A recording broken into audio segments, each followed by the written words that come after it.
नमस्कार विद्यार्थी मित्रांनो, नीती अकॅडमीच्या या प्लॅटफॉर्मवर सर्वांचं स्वागत आहे। आगामी जी तुमची पूर्व परीक्षा आहे 2 फेब्रुवारी, त्याच्या दृष्टीने आपण तुमच्यासाठी काही रिव्हिजन लेक्चर घेऊन आलो आहे, ज्यामध्ये आज आपण काय करणार आहे, जसं की तुम्हाला थंबनेल मध्ये दिसत असेल, चालू घडामोडीच्या अंतर्गत राजकीय घडामोडी अभ्यासणार आहे। ठीक आहे, तर संपूर्ण राजकीय घडामोडी आपण इथे कव्हर अप करण्याचा प्रयत्न करू। बस तुम्हाला काय करायचं आहे की नोटबुक आणि काही जो क्रक्स मी लिहून देतो तो क्रक्स करायचा आहे, किंवा मी तुम्हाला स्क्रीनशॉट काढायला स्वतंत्र जे आहे ते अवेलेबल करेल। ठीक आहे, फक्त मन लावून लेक्चर बघा।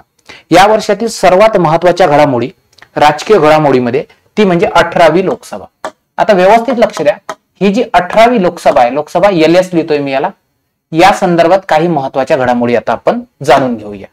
चला सुरुवात करूया। बघा व्यवस्थित लक्ष द्या की ही जी लोकसभा आहे, आता नावातच आहे 18वी लोकसभा आहे, आणि एक लक्षात ठेवायचं, पहिली लोकसभा वगळता ही सर्वात लांब चाललेली लोकसभा आहे। या लोकसभेचे काही तुम्हाला फॅक्ट समजून सांगतो। तर बघा, ही लोकसभेची निवडणूक ही चालली 44 दिवस। ठीक आहे, जो लॉंगेस्ट कालावधी आहे पहिल्या निवडणुकीनंतरचा, कारण की पहिली निवडणूक अनुभव नव्हता भारताला, त्यामुळे जास्त प्रमाणात चालली होती। या 44 वरूनच एक लक्षात ठेवायचं, याचा निकाल जो आहे हा 4 जूनला लागलाय। 4 जून 2024 ला निकाल येतो आहे। त्यानंतर 44 दिवस चाललेली निवडणूक आहेत। ठीक आहे, सर्वात महत्वाचा मुद्दा म्हणजे इथे 2 पक्ष होत्या, 2 युती होत्या, त्याला आपण काय म्हणतोय की 2 आघाडी होत्या। ज्याच्यासोबत काँग्रेस असतं त्याला आघाडी म्हणतात, ती होती इंडिया। आता या इंडियाचा फुल फॉर्म तुम्हाला आयोग कदाचित विचारू शकतोय। सो हे काय आहे, इंडिया म्हणजे काय होते, इंडियन नॅशनल, ठीक आहे, डेमोक्रेटिक, ठीक आहे, सॉरी डेव्हलपमेंटल इन्क्लुसिव्ह अलायन्स। ठीक आहे, Indian national developmental inclusive alliance असं नाव होतं, जी काँग्रेस प्रणित होती, आणि सोबत तुम्हाला NDA माहित आहे, नॅशनल डेमोक्रेटिक अलायन्स, अशा 2 दरम्यान होती। आणि ऑब्वियस आहे, बहुमत जी आहे ना, ही बहुमत मिळालं आहे NDA ला। ठीक आहे, NDA म्हणजे ज्याच्या सोबत BJP हा पक्ष आहे, त्याला आपण युती सरकार म्हणतोय। क्लिअर, 44 दिवस चालली, 4 जून 24 ला रिझल्ट येतोय, इंडिया आणि त्या ठिकाणी NDA यांच्या दरम्यान चालतंय। आता सर्वात महत्वाचा मुद्दा हा आहे, काही फॅक्ट आपण बघू। इथे तुम्हाला असं दिसेल की या निवडणुकीमध्ये, ठीक आहे, जी मतदानाची टक्केवारी आहे ही अप्रॉक्स मध्ये 61% आहे। किती? अप्रॉक्स 61% इतकी तुम्हाला मतदानाची टक्केवारी दिसेल। आता ह्या ज्या निवडणुका आहेत ना, ह्या निवडणुका झाल्या 7 टप्प्यांमध्ये, एकूण 7 टप्प्यांमध्ये निवडणुका झाल्या। यापैकी जर महाराष्ट्रामध्ये तुम्हाला विचारलंय तर महाराष्ट्रामध्ये 5 टप्प्यांमध्ये झाली आहे। इम्पॉर्टंट मुद्दा हा आहे की यापैकी सर्वात मोठा टप्पा जो होता तो पहिला टप्पा, म्हणजे पहिल्या टप्प्यात ज्या निवडणुका झाल्या, ठीक आहे, फर्स्ट टप्प्यामध्ये तिथं सर्वाधिक जागांसाठी मतदान घेण्यात आलंय, आणि जो 5वा टप्पा आहे, हा 5वा टप्पा सर्वात कमी जागांसाठी मतदान। म्हणून लक्षात ठेवायचं, महाराष्ट्रात 5 टप्पे झाले ना, पहिल्या 5 टप्प्यात झालंय, तर महाराष्ट्राचा जो पहिला होता तोच भारतातला पहिला होता, तिथं सर्वाधिक जागांसाठी मतदान झालंय। ठीक आहे, लक्षात ठेवायचं, सर्वाधिक जागा। त्यानंतर 5व्या टप्प्यात ज्या निवडणुका झाल्या या सर्वात कमी जागांसाठी झाल्या। ओके, आणि याच 5 टप्प्यांमध्ये महाराष्ट्रामध्ये मतदान झालंय। आता दुसरा एक प्रश्न तुम्हाला विचारला जाऊ शकतोय की 7 टप्प्यांपैकी अशी किती राज्य आहेत की ज्या राज्यामध्ये 7ही टप्प्यामध्ये मतदान झालंय? तर लक्षात ठेवायचं, 7ही टप्प्यांमध्ये मतदान होणारे जे राज्य आहेत ते आहेत, एक आहे बिहार, त्यानंतर आहे UP, आणि एक आहे ममता दीदींचं वेस्ट बेंगॉल। अशा 3 राज्यांमध्ये तुम्हाला काय दिसेल, या ठिकाणी हे दिसेल। ओके, बघा 44 दिवस चालली, 4 जून 24 ला एक इंडिया नावाची होती, Indian national developmental inclusive alliance, आणि एक NDA होती, नॅशनल डेमोक्रेटिक अलायन्स। त्यानंतर सर्वात महत्वाचा मुद्दा म्हणजे 61% एकूणात 61 पॉईंट समथिंग, मी अप्रॉक्स मध्ये सांगतोय, 7 टप्प्यांमध्ये झालंय, महाराष्ट्रात मात्र 5 टप्प्यांमध्ये। पहिल्या टप्प्यात सर्वाधिक जागा होत्या, 5व्या टप्प्यात सर्वात कमी जागा होत्या, आणि 7ही टप्प्यामध्ये मतदान होणारे हे 3 राज्य आहे। आता एक महत्वाचा प्रश्न हा येईल आणखी तुम्हाला की असे जे आहेत यासोबत काही विधानसभेच्या निवडणुका झाल्या, VS म्हणजे विधानसभा, विधानसभेच्या निवडणुका कोणकोणत्या राज्यामध्ये झाल्या त्याचा कोड काय करायचा, आसो करायचा। आसो म्हणजे काय, एक आहे अरुणाचल, त्यानंतर एक आहे आंध्र, त्यानंतर एक आहे सिक्कीम, आणि एक आहे ओडिशा. लक्षात ठेवायचं की ओडिशा झालंय, सिक्कीम झालंय, या राज्यांच्या निवडणुका ह्या नेहमी लोकसभेसोबत होत असतात. क्लिअर? लोकसभेसोबत निवडणुका होतात. आता महत्वाचा आणखी एक मुद्दा की सर्वाधिक उमेदवार कोण्या पक्षाने उभे केले होते. लक्षात ठेवा, सर्वाधिक उमेदवार जे होते हे बीएसपी पक्षाचे होते. बीएसपी माहिती आहे तुम्हाला, बहुजन समाज पार्टी, मायावतींचा जो पक्ष आहे ना, त्या पक्षाचे सर्वाधिक उमेदवार होते. या निवडणुकांचे जेव्हा रिझल्ट येतात ना, तेव्हा महिला ज्या निवडून आल्या होत्या, महिला खासदार, आपण काय म्हणतोय महिला एमपीच, या महिला एमपीची संख्या होती 74. मी परत एकदा सांगतोय, जेव्हा निवडणुकांचे रिझल्ट आले तेव्हा 74 महिला होत्या. मात्र तुम्हाला माहिती आहे राहुल गांधी 2 जागांवर निवडून आले. ठीक आहे, तर त्यातली वायनाडची जी जागा आहे, ठीक आहे, ती त्यांनी काय केली आहे, म्हणजे खाली केली आहे, तिथं प्रियंका गांधी निवडणूक लढवल्या आहेत. म्हणून सध्या आता एक प्रियंका गांधी जर बघितलं तर सध्या तुम्हाला 75 काय दिसतात, एकूण महिला दिसतात. क्लिअर? एक एक मुद्दा बघू. ठीक आहे, व्यवस्थित यावर प्रश्न विचारण्याचे खूप सारे चान्सेस तुम्हाला दिसतात. क्लिअर झालंय? आता महत्वाचा मुद्दा आहे की ही निवडणूक चालली कधी, तर 19 एप्रिल पासून, 19 एप्रिल पासून तर 1 जून पर्यंत असे एकूण 60 टप्पे होते आणि 7च्या 7ही टप्प्यात 3 राज्यांमध्ये निवडणुका होत्या.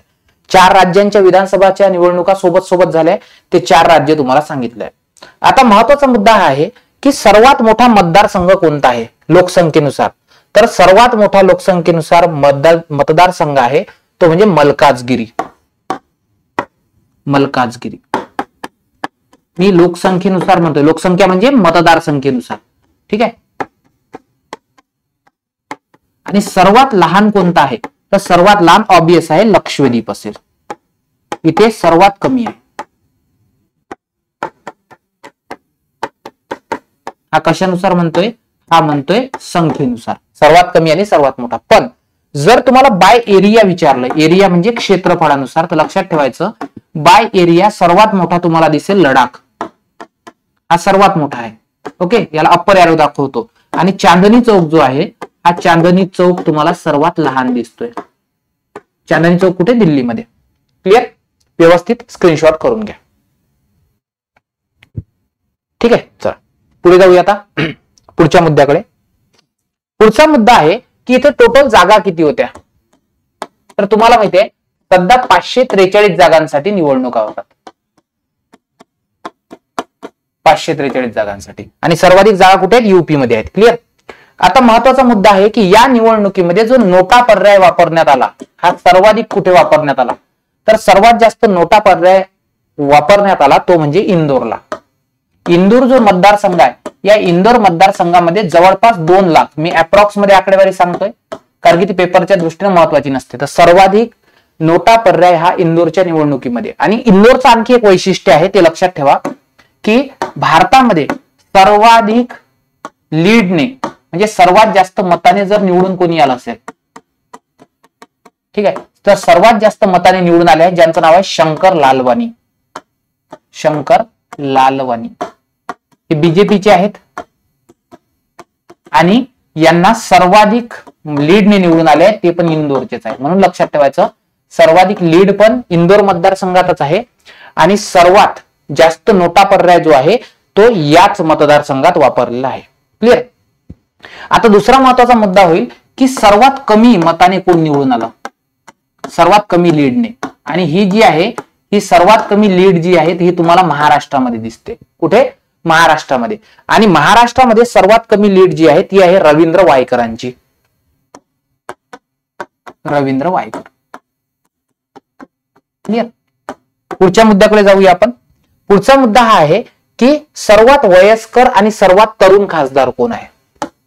ठीक आहे, तर लक्षात ठेवा सर्वात वयस्कर जे आहेत त्यांचं नाव आहे, ठीक आहे, TR बालू असं काहीतरी आहे, केरळमध्ये, नाही सॉरी तमिळनाडूमध्ये. आणि सर्वात तरुण जर कोणी असेल तर त्यांचं नाव आहे पुष्पेंद्र सरोज. पुष्पेंद्र सरोज. ओके, आणि हे यूपीचे आहेत. ओके, व्यवस्थित लक्ष द्या. सर्वात जास्त लीडने निवडून आले ते म्हणजे शंकर लालवानी. ओके, मी थोडा बाजूला होतोय, लक्षात घ्या, बीजेपीचे. त्याच्यानंतर तुम्हाला जर माहित असेल सर्वात कमी रवींद्र वायकर, सर्वात जास्त वयस्कर जे आहेत ते आहेत बालू आहेत, TR बालू तमिळनाडूचे, आणि पुष्पेंद्र सरोज जे आहेत हे युपीचे आहेत, ते सर्वात तरुण आहेत, 25 वर्षीय. याच्यावर तुम्हाला प्रश्न विचारला जाऊ शकतोय. ठीक आहे, बघा एकदा व्यवस्थित रिकॉल करा. मी तुम्हाला फार हॉट टॉपिक जे आहेत राजकीय ते शिकवतोय. 18व्या लोकसभेच्या निवडणुका 44 दिवस चालल्या आणि 4 जूनलाच निवडणुका झाल्या, म्हणजे निकाल आला, रिझल्ट. इंडिया आणि एनडीए असे दोन होते. त्याच्यानंतर 61% ओव्हरऑल मतदान झालंय. 7 टप्प्यांमध्ये झालंय, मात्र महाराष्ट्रात 5. पहिल्या टप्प्यात सर्वाधिक जागांसाठी, 5व्या टप्प्यात सर्वात कमी जागांसाठी. 19 एप्रिल ते 1 जून पर्यंत मतदान चाललंय. बिहार, यूपी, वेस्ट बेंगॉल या राज्यामध्ये 7ही टप्प्यामध्ये झालंय. ठीक आहे. त्यानंतर विधानसभेच्या 4 राज्यांच्या निवडणुका सोबत झाल्या, अरुणाचल, आंध्र, सिक्कीम, ओडिशा. सर्वाधिक उमेदवार बीएसपी पक्षाने उभे केले होते. त्यानंतर महिला एमपी ज्या आहेत ह्या तुम्हाला 74 + 1 75 प्रियंका गांधी सहित. त्यानंतर मलकाजगिरी मतदारसंघ हा सर्वाधिक लोकसंख्येचा आहे. सर्वात कमी लोकसंख्येचा जो आहे तो तुम्हाला लक्षद्वीप दिसतोय. बाय एरिया लडाख सर्वात मोठा मतदारसंघ आहे आणि चांदनी चौक हा काय दिसतोय, सर्वात लहान मतदारसंघ तुम्हाला दिसतोय. ठीक आहे. एक करेक्शन करतो, स्मॉल करेक्शन. 65% मतदान जे आहे हे 65% मतदान तुम्हाला इथे दिसतंय ओव्हरऑल मध्ये. त्याच्यानंतर जागा 543 जागांसाठी झालंय. नोटा जो आहे सर्वाधिक इंदोर मतदारसंघात, सर्वात जास्त लीडने पण 11-12 लाख लीडने आले शंकर लालवानी. सर्वात कमी लीडने रवींद्र वायकर निवडून आले. सर्वात वयस्कर जे आहेत ते बालू आहेत आणि पुष्पेंद्र सरोज जे आहेत. ठीक आहे, पुष्पेंद्र सरोज हे सर्वात तरुण तुम्हाला दिसतात, 25 वर्ष काहीतरी महिने त्यांचा कालावधी आहे. क्लिअर झालंय. आता महत्वाचा मुद्दा हा आहे की सर्वात उंचावरील मतदार केंद्र कोणतं आहे, सर्वात उंच. तर लक्षात ठेवायचं सर्वात उंच मतदान केंद्र आहे ताशीगांग. यावर ऑलरेडी आयोगाने एकदा करंटमध्ये प्रश्न विचारला होता. ठीक आहे, सर्वात उंचावरील कोणतं आहे, ताशीगांग हे आहे. क्लिअर, इथपर्यंत स्क्रीनशॉट करून घ्या. ठीक आहे. आता बघा इथे आपण रिझल्ट बघू, काय रिझल्ट आला. तर एक लक्षात ठेवायचं, कोणत्याही पक्षाला स्पष्ट बहुमत मिळालं नाही, मात्र सर्वाधिक जागा बीजेपीला मिळाला 240. त्यानंतर इंडियन नॅशनल काँग्रेस जो आहे याला 99 जागा मिळाल्या आणि मागच्या वेळेसपेक्षा इथली कामगिरी चांगली होती. म्हणून लक्षात ठेवायचं ही 18वी लोकसभा आहे. याच्यापूर्वी 16वी 17वी जी लोकसभा होती या लोकसभेत कोणीही विरोधी पक्ष नव्हता. कारण की एक लक्षात ठेवायचं, ठीक आहे, एक महत्वाचा मुद्दा हा आहे की विरोधी पक्ष असण्यासाठी 10% जागा मिळाल्या पाहिजे. ओके, 552च्या 10% म्हणजे 55 सीट पाहिजे असतात, पण इथं मिळालं नव्हते. म्हणून आता यावेळी मात्र 99 मिळाले. आणि विरोधी पक्ष नेता जो आहे 18व्या लोकसभेत ते झाले आहेत राहुल गांधी.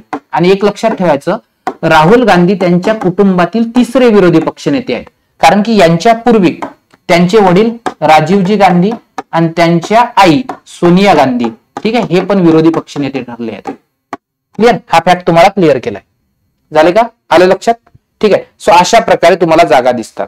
आणि एक एसपी समाजवादी पक्ष आहे, याला 37 जागा मिळाल्या आणि हा इंडिया अलायन्स मधला एक मोठा तुम्हाला किंग मेकर ठरलेला दिसतो.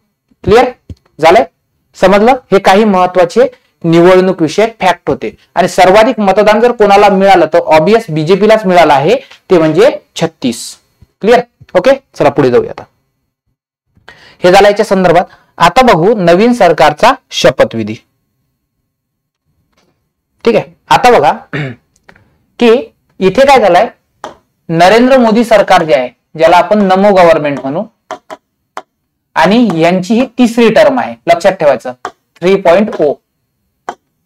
आता महत्वपूर्ण मुद्दा हा आहे की या सरकारची 3री टर्म आहे आणि सलग 3ऱ्यांदा पीएम बनण्याचा मान जो आहे हा नेहरू नंतर फक्त एकाच पंतप्रधानाला मिळाला आहे, तो म्हणजे नरेंद्र मोदी.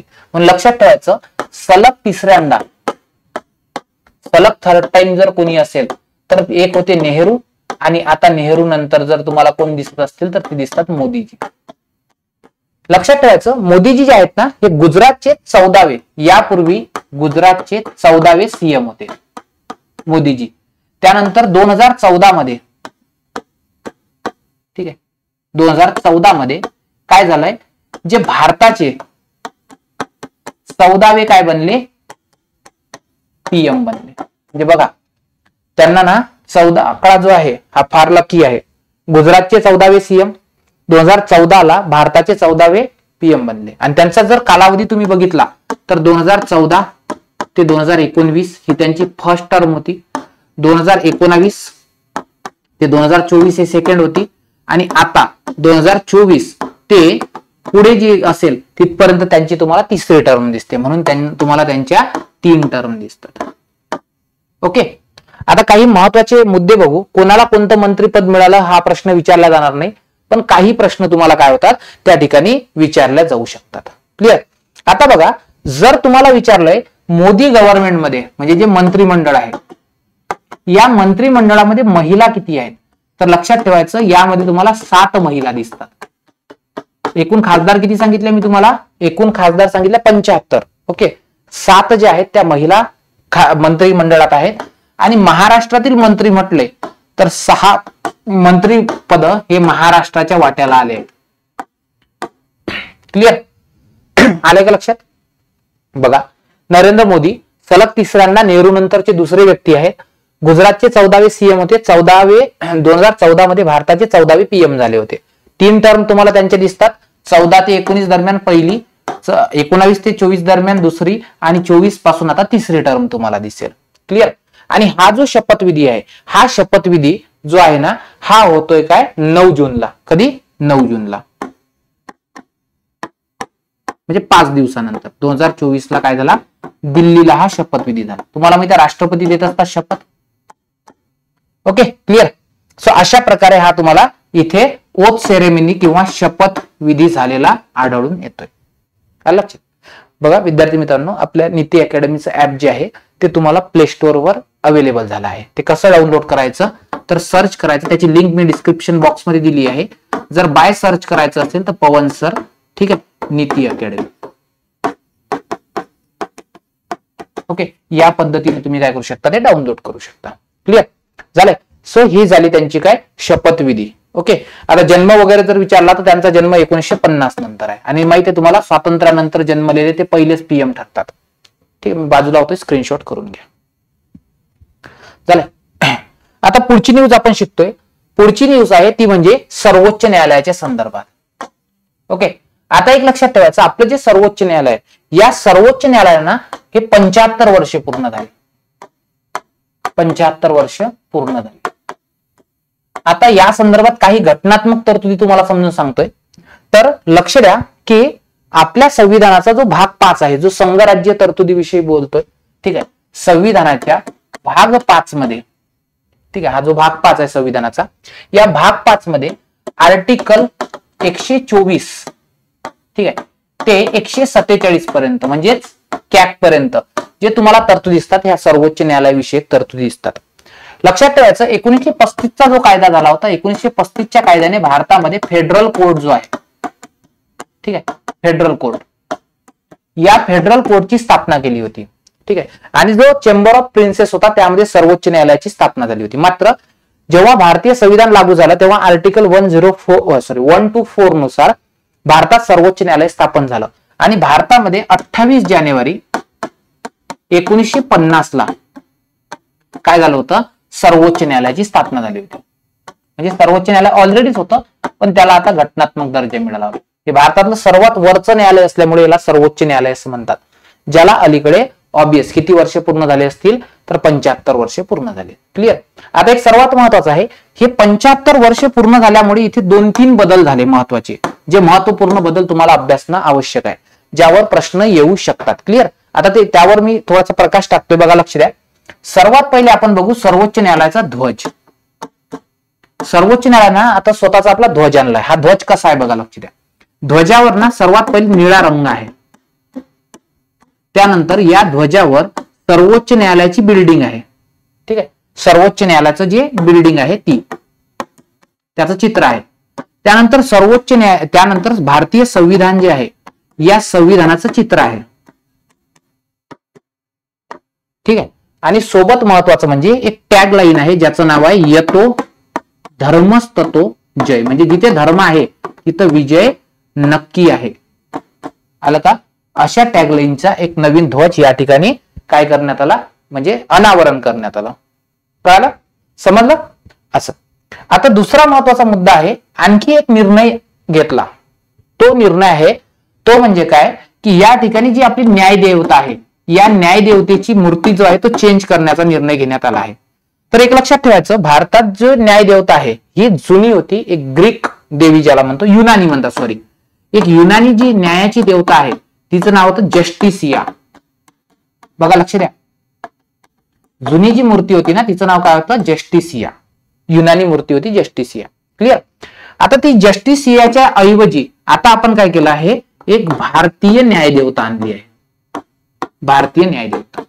आता या भारतीय न्यायदेवतेमध्ये काय काय चेंजेस केले हे व्यवस्थित समजून घ्या. सर्वात पहिला चेंज हा आहे की या न्यायदेवतेला ना जी काळी पट्टी होती ही काढली होती ना, कानून अंधा होता आहे. तर आता सर्वोच्च न्यायालयाच्या सरन्यायाधीशांनी जो निर्णय दिला होता त्यामध्ये सांगितलं होतं की जी डोळ्यावरची पट्टी आहे ही कायदा कधीही आंधळा असू शकत नाही, त्याच्यामुळे काळी पट्टी रिमूव्ह केली आहे. क्रॉस म्हणजे रिमूव्ह केली. दुसरा महत्वाचा मुद्दा म्हणजे तिचा जो तराजू होता सुरुवातीला तुम्ही बघितलं असेल, सुरुवातीला तराजू कसा होता, असा इम्बॅलन्स होता, म्हणजे एक असा होता आणि एका साईडनं झुकलेला होता. आता काय केलं आहे मी का, या तराजूचं बॅलन्सिंग केलं आहे. म्हणजे त्यांचं म्हणणं आहे की आम्ही समान न्याय अशा प्रकारे वागणूक देतोय.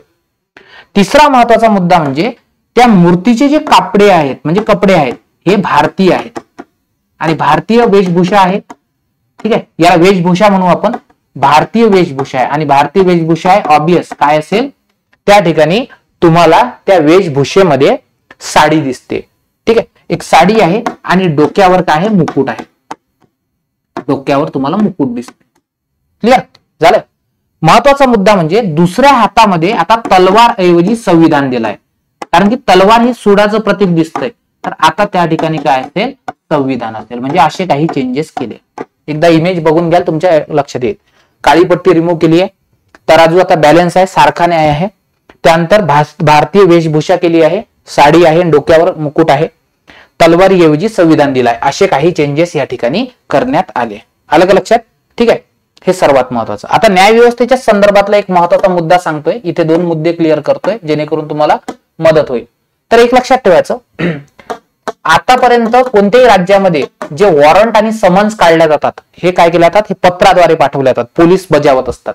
तर बघा लक्ष द्या, आता जे वॉरंट असतील हे डिजिटल वॉरंट आणि समन्स ही सिस्टम जर कोण चालू केली असेल तर लक्षात ठेवायचं, ही सिस्टम चालू करणारं पहिलं राज्य एमपी आहे. म्हणून तुम्हाला जर विचारलंय डिजिटल वॉरंट आणि समन्स चालू करणारं पहिलं राज्य कोणतं, एमपी.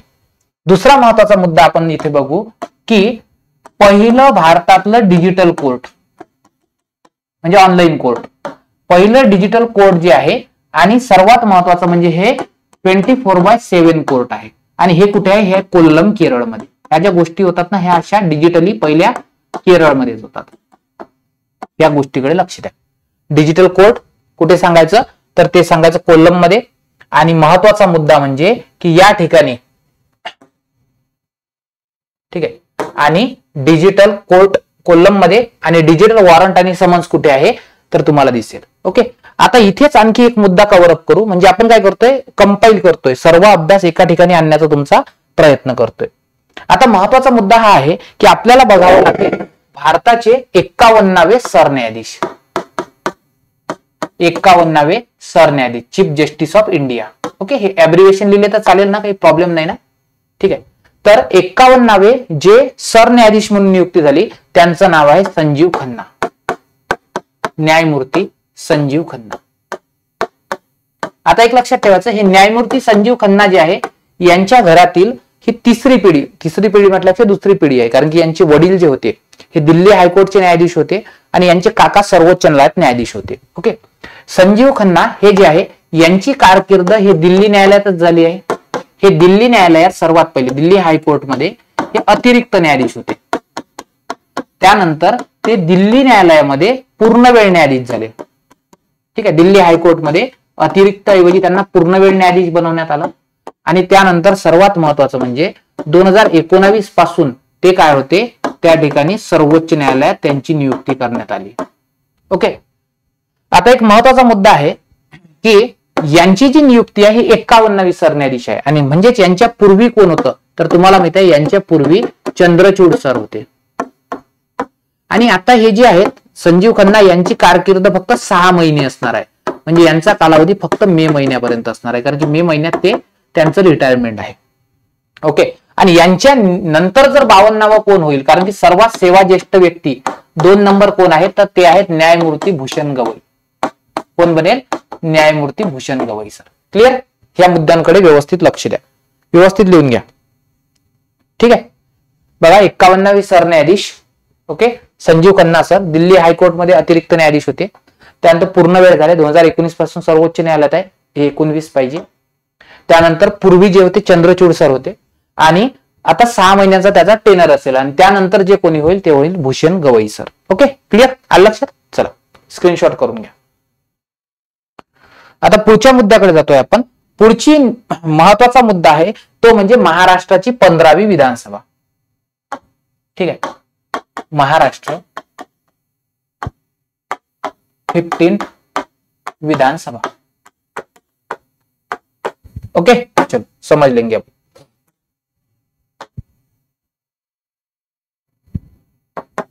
व्यवस्थित लक्ष द्या. ज्याप्रमाणे मी तुम्हाला लोकसभेची काही आकडेवारी शिकवली, आता एक महत्वपूर्ण ठरतंय ते म्हणजे विधानसभा. ऑब्वियस आहे, 15वी लोकसभा आहे. ठीक आहे, 15वी विधानसभा आहे. तर याची जे मतदान झालंय एकाच टप्प्यामध्ये झालंय, मतदान झालंय ते म्हणजे 20 तारखेला. लक्ष द्या, मतदान जे होतंय ते होतंय 20 नोव्हेंबरला. 20 नोव्हेंबर. ठीक आहे. आणि या ठिकाणी जो निकाल येतोय, हा निकाल येतोय तो म्हणजे 23 तारखेला, 3 दिवसांनी निकालला. आता महत्वपूर्ण मुद्दा हा आहे किती जागांसाठी. तर महाराष्ट्रात जागा किती आहेत बेटा एकूण? महाराष्ट्रात जागा आहेत ते म्हणजे त्या ठिकाणी 288. या 288 पैकी 3 प्रकारचं आहे. एक असतात काही जागा ज्या एससी राखीव आहेत, काही जागा एसटी राखीव आहे, आणि काही ज्या आहेत त्या अराखीव आहेत. अराखीव म्हणजे काय होतंय, त्या ठिकाणी अनरिझर्व म्हणजे कोणासाठी रिझर्व नसणाऱ्या जागा. ठीक आहे, समजलंय? बघा जागा 288 आहे, एससी एसटी आणि अराखीव. तर एससीच्या ज्या जागा आहेत ह्या 29 जागा राखीव आहेत, एसटीच्या जागा 25 जागा राखीव आहेत, आणि उरलेल्या जागा ज्या आहेत 234 ह्या अराखीव जागा आहेत. यांच्यासाठी 20 नोव्हेंबरला काय घेण्यात आलं? मतदान घेण्यात आलं, 20 नोव्हेंबर 2024 ला. ठीक आहे. आणि रिझल्ट कधी आलाय? तर रिझल्ट आलाय त्या ठिकाणी 23 नोव्हेंबर 24 ला. क्लिअर? 3 दिवसांनी रिझल्ट आला. आता काही महत्वपूर्ण मुद्दे बघून घेऊ. इथं महत्वाचे मुद्दे हे आहे एक्झाम ओरिएंटेड, की या ठिकाणी महाराष्ट्रात एकूण मतदार किती होते. तर लक्षात ठेवायचं, सध्या तुम्हाला महाराष्ट्रात जे मतदार दिसतात हे 9.70 कोटी म्हणजे 9,70,00,000 इतके तुम्हाला मतदार दिसतात. म्हणजे जे लोकसभेच्या तुलनेत रजिस्ट्रेशन वाढलेलं दिसतंय. त्याच्यानंतर सर्वात महत्वाचा मुद्दा जर असेल तर सर्वाधिक मतदार कुठे आहेत? तर ऑब्वियस आहे, सर्वाधिक मतदार पुण्यामध्ये आहे. कारण की लोकसंख्येनुसार ठाण्याचं विभाजन झाल्यानंतर पुणे सर्वात मोठा जिल्हा दिसतोय. आणि सर्वात कमी जर विचारलंय तुम्हाला, सर्वात कमी, तर सर्वात कमी तुम्हाला दिसतंय सिंधुदुर्ग मध्ये. कुठे? सिंधुदुर्ग. व्यवस्थित समजून घ्या, कारण की यावर प्रश्न येण्याचे चान्सेस खूप जास्त आहे. टोटल मतदार दिसतात 9.70 कोटी, 9.69 असेल, तुम्ही 70 करा. ठीक आहे. त्याच्यानंतर सर्वाधिक मतदार दिसतात पुण्यामध्ये, सर्वात कमी जे आहे ते तुम्हाला सिंधुदुर्ग या ठिकाणी मतदार दिसतात. क्लिअर? पुढच्या मुद्द्याकडे जाऊया आपण. पुढचा मुद्दा असा आहे की या ठिकाणी ओके जर तुम्हाला सर्वाधिक, ठीक आहे, सर्वाधिक उमेदवार कुठे दिसतात, जर तुम्हाला विचारलंय की बाबा सर्वाधिक उमेदवार कुठे उभे होते, तर सर्वाधिक उमेदवार होते माजलगावला. माजलगाव माहिती आहे ना, जिथून सिंदफणा नदी वाहते, माजलगाव, आणि ते आहे बीड मध्ये. इथं सर्वाधिक उमेदवार उभे होते. आणि सर्वात कमी जर विचारलं, ठीक आहे, हे सर्वात जास्त होते, जास्तला असा आरोप करतोय. आणि सर्वात कमी जर विचारलं तर सर्वात कमी सांगायचं ते म्हणजे शहाद्याला, शहादा नंदुरबार. इथे फक्त 3च उमेदवार उभे होते. आता महत्वाचा मुद्दा हा ठरेल की सर असा कोणता पक्ष आहे की ज्या पक्षाने सर्वाधिक जागा लढवल्या. मी तुम्हाला केंद्रात कोणता पक्ष सांगितलं सांगा बरं? बीएसपी सांगितलं ना. लक्षात ठेवायचं, राज्यात सुद्धा, आपल्या राज्यात सर्वाधिक उमेदवार कोणत्या पक्षाचे असतील तर बीएसपीचे होते. बीएसपी या पक्षाने सर्वाधिक उमेदवार उभे केले. ठीक आहे. आता बघा, जर मतदानाची टक्केवारी विचारली महाराष्ट्रामध्ये ओव्हरऑल, ठीक आहे, किती मतदान झालंय, तर लक्षात घ्या, यावेळी अशी आशंका होती की लोक मतदान करणार नाही, पण तुम्हाला असं दिसतंय सडन एक हाईक दिसतोय मतदानामध्ये. ठीक आहे. आणि एकूण जे मतदान आहे, व्यवस्थित लिहून घ्या. ठीक आहे. एकूण जे मतदान झालेलं दिसतंय तुम्हाला, हे दिसतंय काय 65. ठीक आहे. 65%, म्हणजे सॉरी 66%. 65 तिथे 66. जर तुम्हाला विचारलंय सर्वाधिक मतदान कोणत्या जिल्ह्यात झालं, तर कोल्हापूरमध्ये. कोणता जिल्हा म्हणतोय? कोल्हापूर जिल्ह्यामध्ये सर्वाधिक मतदान झालेलं दिसतंय. आणि सर्वात कमी जर विचारलं, ठीक आहे, म्हणजे सर्वाधिक मतदारसंघ जर विचारला, तर मतदारसंघ सांगायचा करवीर, तो पण कोल्हापूरमध्ये आहे. क्लिअर? बघा, राज्यात एकूण जे मतदान झालंय ते 66% झालंय. त्याच्यापैकी जिल्हा जर म्हटलं तर कोल्हापूर जिल्ह्यामध्ये सर्वाधिक मतदान झालेलं तुम्हाला दिसतंय. ठीक आहे. आणि मतदारसंघ म्हटलं तर करवीर मतदारसंघात दिसतंय. करवीर मध्ये जवळपास 84% लोकांनी मतदान केलं होतं. ओके, झालं? क्लिअर का? चला मुद्द्याकडे व्यवस्थित लक्ष द्या. परत एकदा आपण रिकॉल करूया. रिकॉल करू, बघा, लक्ष द्या. महाराष्ट्राची 15वी विधानसभा होती. मतदान 20 नोव्हेंबर 24 ला झालंय. निकाल 23 नोव्हेंबरला आलाय. जागा आहेत 288, त्यापैकी SC 29, ST 25 आणि अराखीव आहेत 234. त्यानंतर मतदारांची संख्या 9.70 कोटी होती. सर्वाधिक पुणे जिल्ह्यात, त्यानंतर सर्वात कमी मतदार आहेत सिंधुदुर्ग जिल्ह्यात, कारण की लोकसंख्येनुसार टॉपचा आणि लोचा जिल्हा आहे. उमेदवार होते माजलगाव, बीडमध्ये आणि शहाद्यामध्ये सर्वात कमी होते. आणि BSP पक्षाने सर्वाधिक उमेदवार उभे केले होते. मतदानाची टक्केवारी जर बघितली तुम्ही 66 दिसतंय. कोल्हापूर जिल्ह्यामध्ये सर्वाधिक मतदान झालंय. आणि मतदारसंघ जर म्हटलं तर करवीर मतदारसंघ तुम्हाला दिसतोय. ओके. आणि एक लक्षात ठेवायचं, याच्या सोबत एका जागेसाठी तुम्हाला माहिती आहे नांदेडमध्ये नांदेडची लोकसभा निवडणूक झाली. लक्षात ठेवायचं, या निवडणुकीसोबतच नांदेडची लोकसभा जी आहे ती निवडणूक झाली. आणि जिथं काँग्रेसचे जे आहे इंडियन नॅशनल काँग्रेस या पक्षाचे रवींद्र चव्हाण विजयी झाले. रवींद्र चव्हाण हे विजयी झाले. कळालं? हा एक मुद्दा व्यवस्थित लक्षात ठेवायचा. एक पोटनिवडणूक म्हणतात. समजा एखाद्या जागेसाठी जर मतदान होत असेल तर त्याला काय म्हणतात? त्याला पोटनिवडणुका असे म्हणतात. ओके. आता एक लक्षात घ्यायचं, आपल्या अकॅडमीचं नीती अकॅडमीचं टेलिग्राम चॅनल आहे, तिथे ही PPT मी तुम्हाला अपलोड केलेली दिसेल तुम्हाला. ठीक आहे. तर खाली डिस्क्रिप्शन बॉक्समध्ये लिंक आहे, त्यावरून तुम्ही काय करू शकता, ते डाउनलोड करू शकता. क्लिअर झालाय महत्वाचा मुद्दा. आता जाऊया आपण पुढे की कोणत्या पक्षाला किती जागा मिळाल्या. बघा, 2 पक्ष होतं. एक होतं आघाडी, ज्यासोबत काँग्रेस असते. ठीक आहे. आणि एक होतं युती. आता तुम्हाला माहित असेल की इथं जी विजयी झाला आहे ती युती झाली आहे. ओके. लक्षात ठेवायचं, BJP आहे, त्यानंतर शिवसेना आहे. ठीक आहे. कोणती शिवसेना? शिंदे गट. आणि त्यानंतर तुम्हाला दिसतोय ते म्हणजे नॅशनलिस्ट काँग्रेस पार्टी, तो म्हणजे पवार गट, दादा गट किंवा पवार गट, अशा प्रकारे दिसतंय. हे तिघांची होती. इथे कोण कोण होतं? इथं काँग्रेस होतं, इंडियन नॅशनल काँग्रेस, सोबत शिवसेना होती, उभाठा, UBT म्हणतो आपण त्याला, UBT. ठीक आहे. आणि त्यानंतर NCP होती, ते म्हणजे शरद पवार चंद्र साहेबांची. ठीक आहे. इथं पवार गट. पवार कोणता? ठीक आहे, शरद पवार गट. ओके, झालंय. अशा प्रकारे हे झालंय. आता इथे एक लक्षात ठेवायचं, सर्वाधिक ज्या जागा मिळाल्या त्या मिळाल्या कोणाला? त्या ठिकाणी BJPला. आणि BJPला इथे 132 जागा मिळतंय आणि सर्वात मोठा पक्ष हा ठरतोय. मात्र बहुमतात कोणाला नाही, कारण की बहुमतासाठी निम्म्या जागा पाहिजे असते, 145. स्क्रीनशॉट करून घ्या. ठीक आहे, झालंय.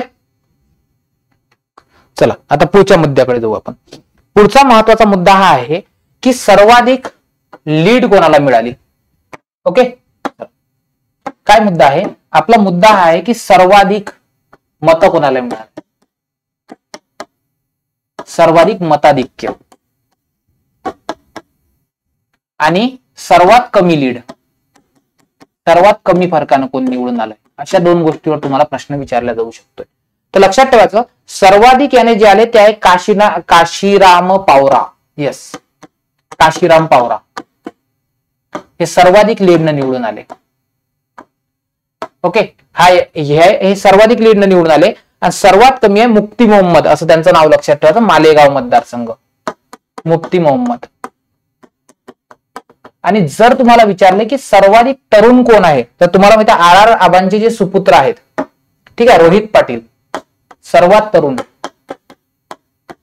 तर सर्वाधिक तरुण दिसतात तुम्हाला RR आबांचे पुत्र, ते म्हणजे रोहित पाटील.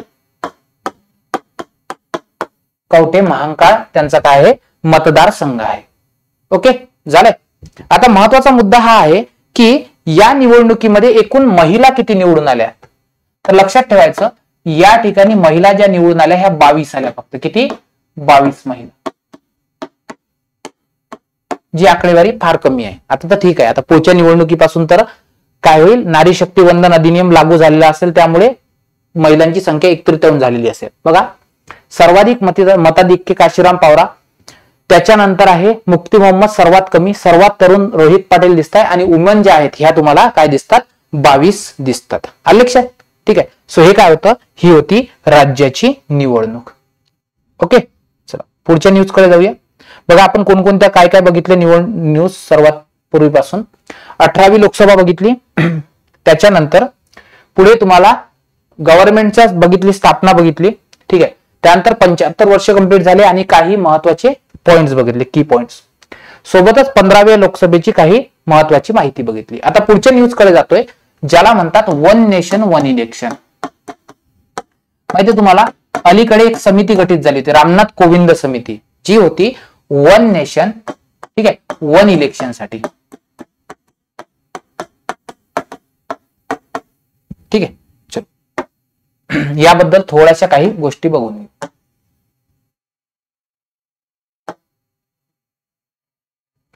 चला लक्ष द्या, वन नेशन वन इलेक्शन. ठीक आहे.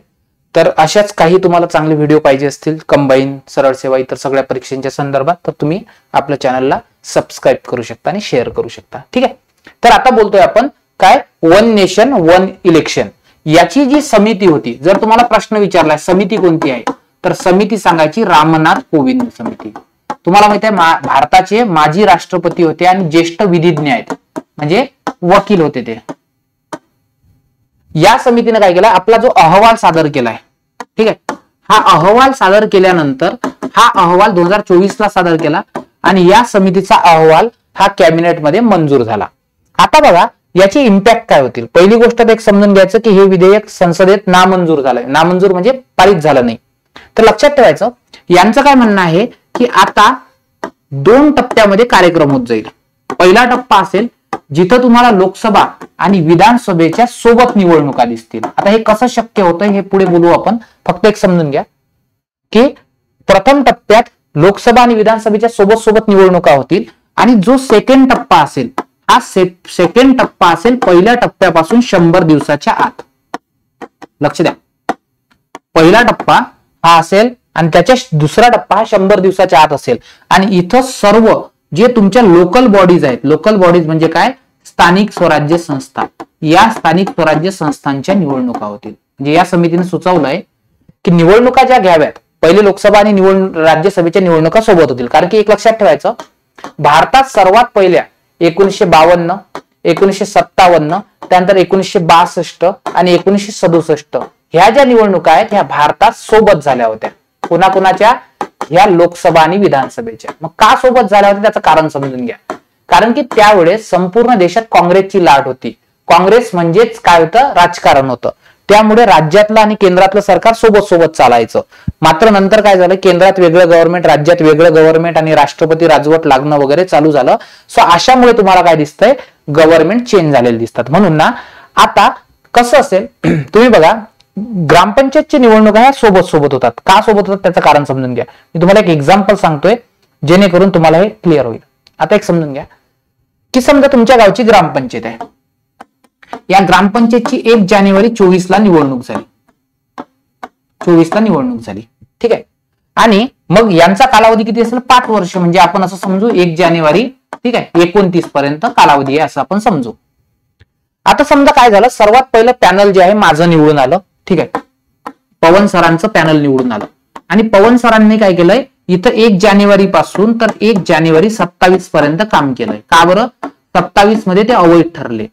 आता एक लक्षात ठेवायचं, मग माझ्या ऐवजी समजा समजून घेऊ की एखाद्या कोणाचं तरी गव्हर्नमेंट आलं, समजा बी नावाच्या व्यक्तीचं आलं, बीचं. जर बीचं गव्हर्नमेंट आलं असेल, म्हणजे बीची जर गावात बॉडी बसली असेल, तर त्याला ना पूर्ण 5 वर्ष मिळत नाही, उर्वरित कालावधी मिळतो. म्हणजे माझे उरलेले 2 वर्ष आहेत ते त्यांना मिळेल. ठीक आहे. आता अशी जर सिस्टम जर विधानसभेत केली तरच टिकू शकते. म्हणजेच समजून घ्या, फडणवीस सरकार हे 2024ला निवडून आलं आणि हे जर 2 वर्षांना कोलॅप्स झालं 2026ला, तर इथं जर नवीन गव्हर्नमेंट आलं निवडून तर त्याला 26 पासून 2031 पर्यंत सर्व कालावधी मिळतो. पण आता तसं नाही. आता जर आपल्याला एका टप्प्यात निवडणुका घ्यायच्या असतील तर काय होईल माहितीये का, यापुढे तुम्हाला लोकसभा आणि विधानसभा हे जे नवीन प्रस्थापित होईल तर हे नवीन फक्त कशा कालावधीसाठी दिसेल माहितीये का, उर्वरितसाठी.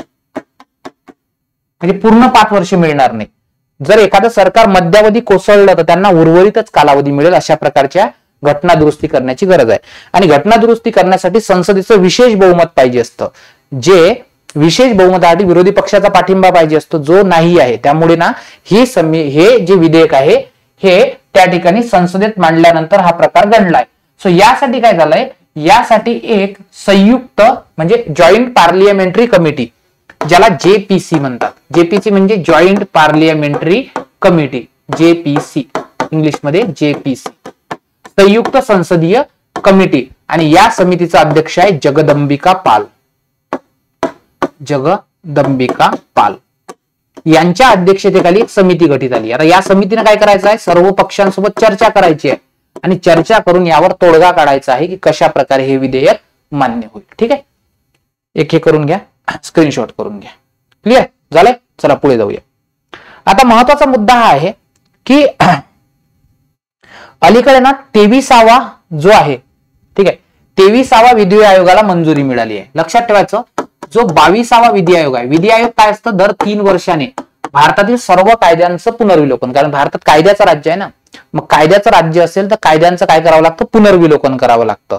आणि सर्वात महत्वाचा मुद्दा म्हणजे की जर कायद्यामध्ये बदल असेल, एखादा कायदा रद्द करण्याची गरज असेल तर हा विधी आयोग अशा प्रकारच्या दुरुस्ती सुचवत असते. आणि जो 22वा विधी आयोग आहे याचा कालावधी संपलाय आणि 22व्या विधी आयोगाचे अध्यक्ष जे होते ते होते न्यायमूर्ती ऋतुराज अवस्थी.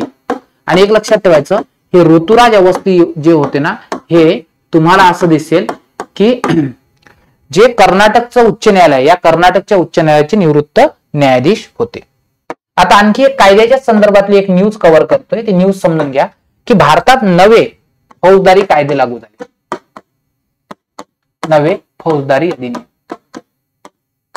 लक्षात ठेवायचं, जुने जे अधिनियम होते, इथे एक्झाम ओरिएंटेड माहिती सांगतोय, जुने जे अधिनियम होते, पहिला होता आयपीसी आणि आयपीसी होते 1860चा. ठीक आहे, त्यानंतर सीआरपीसी. ओके, सीआरपीसीचं लेटेस्ट अमेंडमेंट आहे 1973, म्हणून आपण सीआरपीसी 1973 म्हणतोय. आणि सोबत जो पुरावा कायदा होता, ठीक आहे, ज्याला म्हणतोय इंडियन एव्हिडन्स ऍक्ट होता, हा होता. ठीक आहे, इंडियन एव्हिडन्स ऍक्ट हा होता 1872चा. क्लिअर. आता हे जे कायदे आहेत ना, या कायद्याच्या ऐवजी नवे कायदे सुचवले आहेत. आता नवे कायदे कोणते समजून घ्या. याचं नाव आता केलंय बीएनएस. ठीक आहे, बीएनएस म्हणजे भारतीय न्याय संहिता 2023. ठीक आहे, त्यानंतर सीआरपीसीचा कायदा आता भारतीय नागरी सुरक्षा संहिता, बीएनएसएस 2023 केलाय, भारतीय नागरी सुरक्षा संहिता. आणि इंडियन एव्हिडन्स ऍक्ट याचा भारतीय साक्ष कायदा केलाय, म्हणजे इंग्लिश मध्ये, ठीक आहे, आपण याला काय म्हणू शकतो, भारतीय साक्ष कायदा. ओके, असं म्हणू शकतो याला, 2023. क्लिअर झालं. असे कायद्यामध्ये बदल केले. आता महत्वाचा मुद्दा हा आहे की तुम्हाला काय विचारलं जाईल, या कायद्यामध्ये नव्यानं कलम किती आहेत. तर आता एक लक्षात ठेवायचं, कलमांवर कदाचित प्रश्न येऊ शकतात. तर लक्षात ठेवायचं, तुम्हाला काय दिसेल, इथे नव्या बीएनएस मध्ये 358 कलम दिसतील, इथं 531 कलम दिसतील आणि इथे 170 कलम दिसतील. लक्षात ठेवायचं, जुन्या कायद्यामध्ये 523 कलम होते, तर ते आता रद्द झाले. क्लिअर. त्याच्यानंतर 523 की 511 होते. फक्त एक लक्षात ठेवायचं, इथं कमी झालेत. यांची संख्या पूर्वीच्या कायद्यापेक्षा कमी झाली आणि या दोघांची पूर्वीच्या कायद्यापेक्षा संख्या जी आहे वाढवली, कारण की 484 वर 531 केलंय आणि 168 वरून 170 केलंय, म्हणजे जास्त केली. आता एक लक्षात ठेवायचं, काही आयपीसीचे जे तुम्हाला गुन्हे माहित होते त्याचे कलम चेंज झाले, त्याच्यावर प्रश्न विचारला जाऊ शकतो. जसं बघा, लक्ष द्या, पहिले खून जो होता हा 302 लागायची, आता 101 लागेल, नवीन कलम. ठीक आहे, सेक्शन आहे ते. ठीक आहे, नवीन सेक्शन सांगतोय. त्याच्यानंतर देशद्रोहाचा गुन्हा, देशद्रोहाच्या गुन्ह्याला 124A लागायचं, आता 150 लागेल. ठीक आहे, त्यानंतर बलात्काराची जी केस आहे, रेप, या बलात्कारासाठी पहिले 376 ची केस लागायची, आता त्यासाठी 63 लागेल. जर समजा सामूहिक बलात्कार असेल तर सामूहिक बलात्कारासाठी काही सबसेक्शन लागायचे, मात्र आता या ठिकाणी काय असेल 70 हे कलम लागेल. क्लिअर आलं लक्षात. सो अशा प्रकारचे काही महत्वाचे आहेत. आणि एक लक्षात ठेवायचं, लोकांमध्ये अवेअरनेस निर्माण करण्यासाठी ठीक आहे 2 प्रकारचे ऍप इथं हे केले. ठीक आहे बघा लक्ष द्या. नवे फौजदारी कायदे जे आहेत, या नव्या फौजदारी कायद्यासाठी लोकांमध्ये अवेअरनेस निर्माण करण्यासाठी काय झालं आहे, या ठिकाणी 2 ऍप लॉन्च करण्यात आला आहे. सर्वात पहिलं संज्ञान किंवा संज्ञान ऍप म्हणतोय, म्हणजे लोकांना नॉलेज देणं. आणि हे जे आहे ते इंडियन रेल्वेचं ऍप आहे. म्हणून तुम्हाला विचारलं जाईल, अलीकडे नवीन फौजदारी कायद्याचं लोक अवेअरनेस निर्माण करण्यासाठी इंडियन रेल्वेजने ठीक आहे कोणतं ऍप लॉन्च केलाय, तर संज्ञान ऍप. आणि दुसरं सर्वात महत्वाचं संकलन नावाचं ऍप आहे. आणि संकलन नावाचं ऍप जे आहे हे लॉन्च केलंय ते म्हणजे नॅशनल क्राईम रेकॉर्ड ब्युरोने, NCRB नॅशनल क्राईम रेकॉर्ड ब्युरोने. आणि हे कायदे लागू कधी झाले असा जर प्रश्न तुम्हाला विचारला तर हे कायदे लागू झाले ते म्हणजे 1 जुलैला. कधी? 1 जुलै 2024 ला. ठीक आहे आलं का लक्षात? झालं. अशा प्रकारे हे काय करू शकता तुम्ही लक्षात ठेवू शकता. आणि जर तुम्हाला विचारलंय नवीन कायद्याच्या संदर्भात समिती कोणती होती, जुन्या कायद्याऐवजी नवीन कायदे आणायचे, तर लक्षात ठेवायचं दिल्ली लॉ युनिव्हर्सिटीचे रणबीर सिंह समिती, न्यायमूर्ती रणबीर सिंह समिती. आणि हे कोण होते? दिल्ली लॉ युनिव्हर्सिटी जी आहे, दिल्ली लॉ युनिव्हर्सिटी,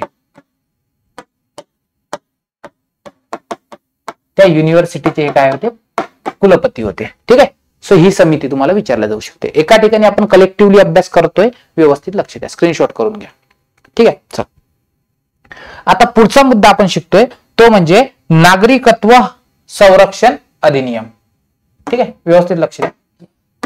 पुढचा मुद्दा आहे ज्याचं नाव आहे नागरिकत्व संरक्षण अधिनियम. आणि हा क्रक्स असेल बरं की जो तुमच्या परीक्षेच्या दृष्टीनं सर्वात महत्वाचा असेल. व्यवस्थित लक्ष द्या. काय मुद्दा शिकतोय आपण?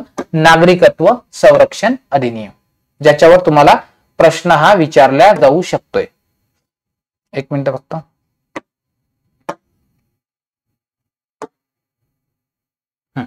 चल बघा मग हा जो होता मूळचा जर कायदा बघितला तुम्ही, त्याला काय म्हणतात? सिटिझनशिप ऍक्ट असा कायदा आहे भारतात. तुम्हाला माहिती आहे ना आपल्या संविधानात ना भाग 2 आहे. मी तुम्हाला काही बेसिक्स कव्हर करतो. आपल्या संविधानामध्ये भाग 2 आहे. या भाग 2 मध्ये नागरिकत्वाच्या संदर्भात तरतुदी आहे. ठीक आहे नागरिकत्वाच्या संदर्भात तरतुदी आहेत. आणि इथं ना यामध्ये अनुच्छेद आहे 11. हे अनुच्छेद 11 काय म्हणते माहिती आहे का? नागरिकत्वाच्या संदर्भात तरतुदी करण्याचा अधिकार हा संसदेला देतोय. आणि 11 ला अनुसरून संसदेने एक कायदा केलाय ज्याला म्हणतात नागरिकत्व अधिनियम. नागरिकत्व अधिनियम 1955 असा कायदा केलाय. आता महत्वाचा मुद्दा हा आहे की हा जो नागरिकत्व अधिनियम आहे, क्लिअर झालंय, तर याला ना दुरुस्ती केली आहे. आणि अलीकडची जी दुरुस्ती आहे, ठीक आहे, सो याला नागरिकत्व संरक्षण नाही म्हणत, सॉरी, नागरिकत्व दुरुस्ती अधिनियम म्हणतोय, म्हणजे ज्यालाच म्हणतोय सिटिझनशिप अमेंडमेंट ऍक्ट. आणि हा 2019 ला केला, लक्षात ठेवायचं. पण 2019 पासून ही दुरुस्ती अजूनपर्यंत लागू केली नव्हती. 2019 ला दुरुस्ती केली संसदेने, ती लागू केली नाही. आणि ही जी दुरुस्ती आहे ही दुरुस्ती आता लागू केली ती म्हणजे 11 मार्चला, 11 मार्च 2024 ला. आता ही दुरुस्ती काय म्हणते माहितीये का? भारतात नागरिकत्व मिळवण्याचे 5 मार्ग आहेत, ज्याचा आपण कोड करतोय एन-बर्ड. हा प्रश्न तुम्हाला जीएस मध्ये कव्हर होईल. एन-बर्ड म्हणजे काय? By naturalisation, by birth, by incorporation, by registration, by descent. ठीक आहे, म्हणजे स्वीकृतीकरणाद्वारे, नॅचरलायझेशन, बर्थ म्हणजे जन्माने, स्वीकृतीकरणाद्वारे, रजिस्ट्रेशनद्वारे, ठीक आहे, म्हणजे सामिलीकरणाद्वारे, रजिस्ट्रेशनद्वारे आणि वंशाद्वारे. सो अशा प्रकारे तुम्हाला दिसतंय. आता महत्वाचे मुद्दे हे आहेत की हा कायदा जो लागू आहे हा बोलतोय स्वीकृतीकरण. जे 3 देश आहे ज्याचा कोड करायचा बाप. बाप म्हणजे काय? बांगलादेश, ठीक आहे, अफगाणिस्तान आणि पाकिस्तान.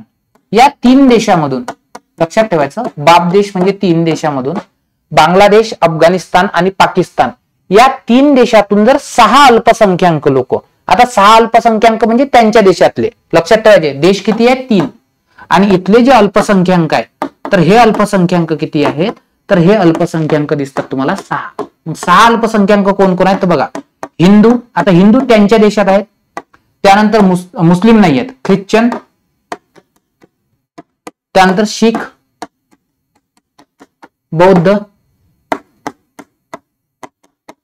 बघा लक्ष द्या काय काय सांगतोय मी, व्यवस्थित लक्ष द्या की 3 देशातले 6 अल्पसंख्याक आहेत. आता कोणकोणते 6 अल्पसंख्याक आहे बघा, हिंदू आहे, ख्रिश्चन आहे, शीख आहे, त्याच्यानंतर तुम्हाला काय दिसेल, बौद्ध दिसेल, त्यानंतर जैन दिसतील आणि पारसी दिसतील. हे जे 3 देशातले 6 अल्पसंख्याक आहे यांच्यासाठी नागरिकत्वाची अट जी आहे ती 11 वर्षावरून 5 वर्ष केली. म्हणजे जे लोक 11 वर्षाच्या ऐवजी आता 5 वर्ष अट केली. जी लोक 5 वर्षापासून भारतात राहतात आणि 3 देशातून आले आहेत, कोणकोणत्या, बांगलादेश, अफगाणिस्तान, पाकिस्तान, तर त्याला आपण स्वीकृतीकरणाद्वारे, नॅचरलायझेशनद्वारे नागरिकत्व बहाल करण्यात आहोत. ओके, कळालं? चला स्क्रीनशॉट करून घ्या. त्यानंतरचा महत्वाचा मुद्दा आहे तो म्हणजे की मराठा आरक्षण. तुम्हाला माहित आहे मराठा आरक्षणासाठी अनेक निदर्शने, मोर्चे करण्यात आले. त्याला अनुसरून सरकारनं काय केलंय माहितीये का, की मराठ्यांना आरक्षण दिलं आहे आणि ते आरक्षण दिलं जात आहे 26 फेब्रुवारीला, 26 फेब्रुवारी 2024 ला. आणि एक लक्षात ठेवायचं, यासाठी एक समिती गठीत करण्यात आली होती, जी होती राज्य जो मागासवर्गीय आयोग आहे, राज्य मागासवर्गीय आयोग. या राज्य मागासवर्गीय आयोगाचे जे अध्यक्ष आहेत, ठीक आहे, ज्यांचं नाव आहे सुनील शुक्रे, या सुनील शुक्रेंच्या अध्यक्षतेखाली एक समिती गठीत झाली होती. ठीक आहे, आणि या समितीच्या शिफारसीनुसार 26 फेब्रुवारी 2024 ला आरक्षण देण्यात आलं. आणि मराठ्यांना, ठीक आहे, socially, economically and backward classes जे आहेत याच्या अंतर्गत 10% आरक्षण देण्यात आलं. त्यामुळे आता महाराष्ट्रात टोटल जर आरक्षण विचारलंय तुम्हाला, तर टोटल आरक्षण तुम्हाला दिसेल 72%. किती? 72%. कळालं? सो यावर तुम्हाला काय विचारला जाऊ शकतो, प्रश्न विचारला जाऊ शकतो. क्लिअर? त्यानंतर पुढची न्यूज आहे ते म्हणजे नवे लोकपाल. तुम्हाला माहित आहे आपल्या देशामध्ये लोकपाल आणि लोकायुक्त कायदा आहे, लोकपाल अधिनियम, आणि हा कायदा केलाय 2013 चा. जर तुम्हाला विचारलं हा कायदा लागू कधी झाला, तर लक्षात ठेवायचा हा कायदा लागू झाला 16 जानेवारीला, 16 जानेवारी 2014 ला. आणि या अंतर्गत ना भ्रष्टाचारच्या कोणत्याही केसेस असतील, म्हणजे शासकीय स्तरावर असेल किंवा मग नेत्यांद्वारे, आमदार खासदारांद्वारे जर होत असेल, खासदारांद्वारे, तर त्याच्यावर काय करण्यासाठी, वॉच ठेवण्यासाठी लोकपाल नावाचं पद आहे. लक्षात ठेवायचं भारतातले सर्वात पहिले लोकपाल जे होते पिनाकी चंद्र घोष, न्यायमूर्ती पिनाकी चंद्र घोष. आता यांच्या हे निवृत्त झाले होते. मग त्याच्यानंतर दीपक कुमार मोहंती, प्रदीप कुमार मोहंती यांना आपण काही काळ ठेवलं होतं. आता पूर्णवेळ जे झाले आहेत ते महाराष्ट्रीयन व्यक्ती आहे, ज्यांचं नाव आहे अजय माणिकराव खानविलकर. म्हणून तुम्हाला प्रश्न विचारला जाईल. ठीक आहे, काय प्रश्न विचारला जाईल की दुसरे लोकपाल म्हणून कोणाची नियुक्ती करण्यात आली, तर काय लक्षात ठेवायचं, अजय माणिकराव खानविलकर. लक्षात ठेवायचं हे मुंबई उच्च न्यायालयात अतिरिक्त न्यायाधीश होते, त्यानंतर पूर्णवेळ झाले आणि सर्वोच्च न्यायालयात त्यांनी कार्य केलं आहे यापूर्वी. झालं? क्लिअर? चला पुढे. तुम्हाला माहित आहे अलीकडे सर्वोच्च न्यायालयाने एक निर्णय दिलाय. काय निर्णय दिला होता? निर्णय हा दिला होता की एससीचं उपवर्गीकरण झालं पाहिजे. ठीक, एससी कॅटेगरी जी आहे या एससी मध्ये ना काय झालं पाहिजे, उपवर्गीकरण. आणि एक सर्वात महत्वाचा मुद्दा आहे की एससीच्या उपवर्गीकरणासाठी, ठीक आहे, तर एससीच्या उपवर्गीकरणासाठी म्हणजे काय आहे की एससी मधील कोणत्याही एका प्रवर्गाला, ठीक आहे, पूर्णच्या पूर्ण आरक्षण दिलं जात नाही, तर काय केलं गेलं पाहिजे, सब कॅटेगरायझेशन केलं पाहिजे. फॉर एक्झाम्पल महाराष्ट्रात जर तुम्ही बघितलंय तर मातंगांना तितक्याशा प्रमाणात त्यांचं समावेशन झालं नाही, म्हणून उपवर्गीकरण करून त्यांना आरक्षण देण्यासाठी 3 राज्यांनी 3 समित्या गठीत केल्या. सर्वात पहिली समिती गठीत करणारा आणि इम्प्लिमेंटेशन करणारं राज्य जर विचारलं एससी उपवर्गीकरणाचं, तर सांगायचं हरियाणा. त्याच्यानंतर मग माडिगाला आरक्षण देण्यासाठी तेलंगणाने एक समिती गठीत केली, तेलंगणा. ओके. आणि त्याच्यानंतर सर्वात महत्वाचं म्हणजे महाराष्ट्राने पण सध्या एक समिती गठीत केली. तर तुम्हाला या समित्यांवर प्रश्न येऊ शकतात. चला मग आता लक्ष द्या, कोणत्या राज्यात कोणती समिती आहे. सर्वात पहिली समिती आहे हरियाणामध्ये न्यायमूर्ती भल्ला समिती. कोणती? न्यायमूर्ती भल्ला समिती. त्यानंतर तेलंगणामध्ये जी आहे ती आहे राजीव गौबा समिती. आणखी एक लक्षात ठेवायचं, हीच राजीव गौबा समिती जी आहे ना, ही समिती तुम्हाला आणखी दिसेल कुठे माहितीये का? ती तुम्हाला दिसेल ती म्हणजे LGBTQ संदर्भात. आणखी एक मुद्दा लिहून घ्या, LGBTQ संरक्षणासाठी समिती. आणि महाराष्ट्रात जी आहे ती आहे न्यायमूर्ती अनंत बदर समिती. अनंत बदर समिती. अशा काही गोष्टीवर तुम्हाला प्रश्न विचारले जाऊ शकतात. क्लिअर? आपण कॅल्क्युलेट म्हणजे एका ठिकाणी सगळं एकत्र आणण्याचा प्रयत्न करतोय.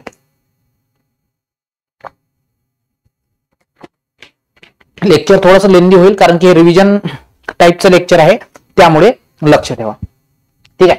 आता मी ना तुम्हाला काही न्यूज सांगतो ज्या तुम्हाला हिमाचलचा विषय निघाला, हरियाणाचा, त्यामुळे सांगतोय. बघा, काही राज्यांच्या तुम्हाला ना महत्वाच्या अपडेट लक्षात ठेवायचे आहेत. तर अपडेट तुम्हाला सांगतोय. सर्वात पहिले लक्षात ठेवा हिमाचल बद्दल. ठीक आहे. हिमाचल प्रदेश बद्दल जर अपडेट विचारलं तर एक लक्षात ठेवायचं की तुम्हाला संसदेत प्रश्नोत्तराच्या तासानंतर 0 आवर असतो, तसा सर्वात पहिले राज्य विधिमंडळामध्ये जर 0 आवर कोण तयार केला असेल तर ते आहे हिमाचल प्रदेश. हिमाचल प्रदेश बद्दल आणखी एक लक्षात ठेवा, मुला आणि मुलींचं जे विवाह आहे या विवाहाचं वय 21 वर्ष करण्यात. ठीक आहे. तिसरा महत्वाचा मुद्दा हा लक्षात ठेवायचा की हिमाचल मधील जे हत्ती समुदाय आहे या हत्ती समुदायाला काय देण्यात आलं आहे? आरक्षण. क्लिअर? बघा, हिमाचल बद्दल 3 न्यूज सांगितल्या. तुम्हाला विचारेल की 0 आवर चालू करणारं पहिलं राज्य कोणतं, तर काय सांगायचं? हिमाचल प्रदेश. त्यानंतर हत्ती समुदायाला अलीकडे कोणत्या राज्यात आरक्षण देण्यात आलं, तर सांगायचं हिमाचल प्रदेश. आणि विवाहाचं 21 वर्ष कोण केलं तर ते सांगायचं.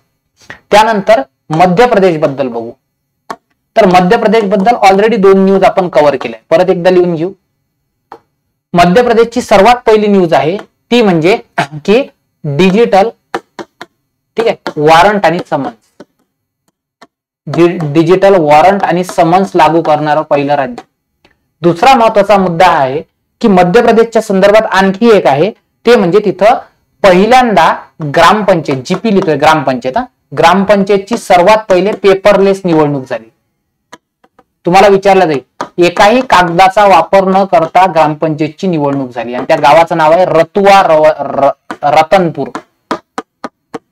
पहिली पेपरलेस. आणि एक लक्षात ठेवायचं, महिलांना जे आरक्षण आहे ना नोकऱ्यांमध्ये, ठीक आहे, महिलांना ज्या सार्वजनिक नोकऱ्या आहेत या नोकऱ्यांमध्ये आरक्षण देण्यात आलं 35%.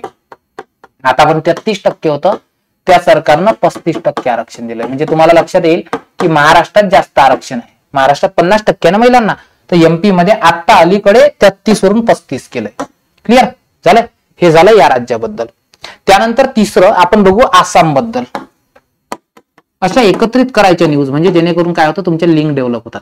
एक लक्षात ठेवायचं, तुम्हाला माहिती आहे काही ठिकाणी आजही लोक हॉस्पिटलमध्ये जाण्याऐवजी जादू टोना करतात, जादू टोना करून उपचार करतात. तर लक्षात ठेवायचं, जादू टोण्याचा वापर करून उपचारावर बंदी आणली ते म्हणजे आसाम.